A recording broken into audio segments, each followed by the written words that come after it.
You have a promise of peace. In all situations, all circumstances, and all seasons, you can have the peace of God, which surpasses all understanding, if you will only seek out Jesus. When we abide in Him, when we take refuge in Him, and walk in His presence, we will see the goodness of God. Psalm 31, verses 19-20 say, "How great is the goodness you have stored up for those who fear you. You lavish it on those who come to you for protection, blessing them before the watching world. You hide them in the shelter of your presence, safe from those who conspire against them. You shelter them in your presence, far from accusing tongues." In this world, there will be trials, there will be hardships, and there will be things that try to steal our peace.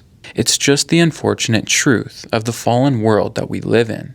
However, the other side of that truth is that we can have a peace that is beyond all understanding when we walk in Jesus. Most people get stuck on the first part of that truth, and they learn to live in, with, and through anxiety and burden. Instead, we can learn to live in, with, and through Jesus. We can give Him our burdens, and we can walk in His peace, His joy, and His goodness. When we learn to go to God in prayer, when we learn to seek Him out in all things, the good, the bad, and everything in between, He promises to give us His peace that is beyond all understanding.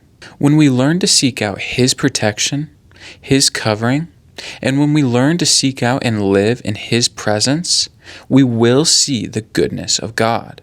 You don't have to carry the worry, the fear, or the burdens of this world because Jesus is our shelter. Many people grow comfortable settling for distractions, temporary pleasures, and numbing, trying to forget their problems, their struggles, or the things that they are facing. People so often go looking in all of the wrong places for that answer that they are seeking.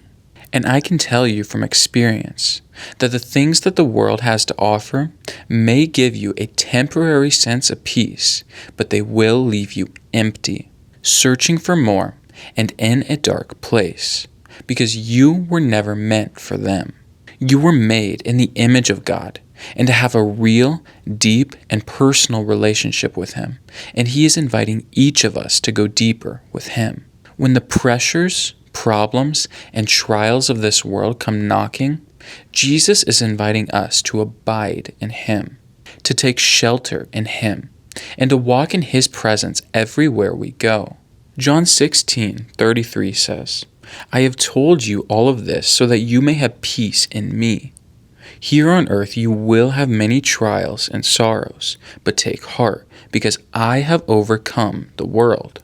There is nothing in this world that is going to take God by surprise. There is nothing too hard for Him to do, to fix, or to work with. And there's nothing in this world that Jesus doesn't have the answer to.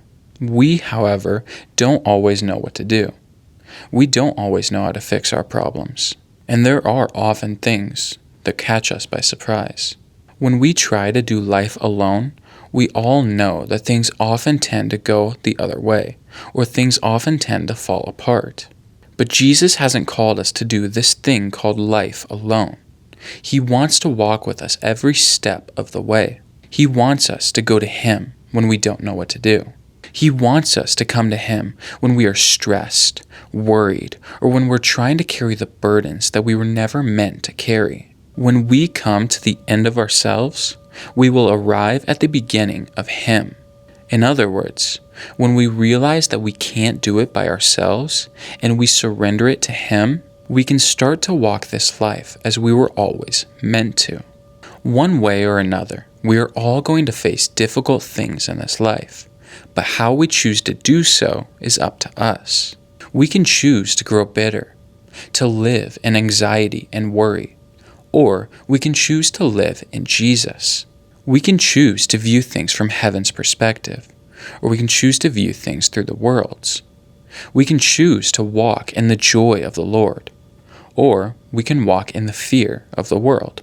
We all have a choice to make, and it will drastically change the course of our lives. So choose to walk in God's presence, to seek Him out in prayer, to encounter Him in the Bible, to abide in Him in any and every situation, place, and season. Choose to live a life in Him.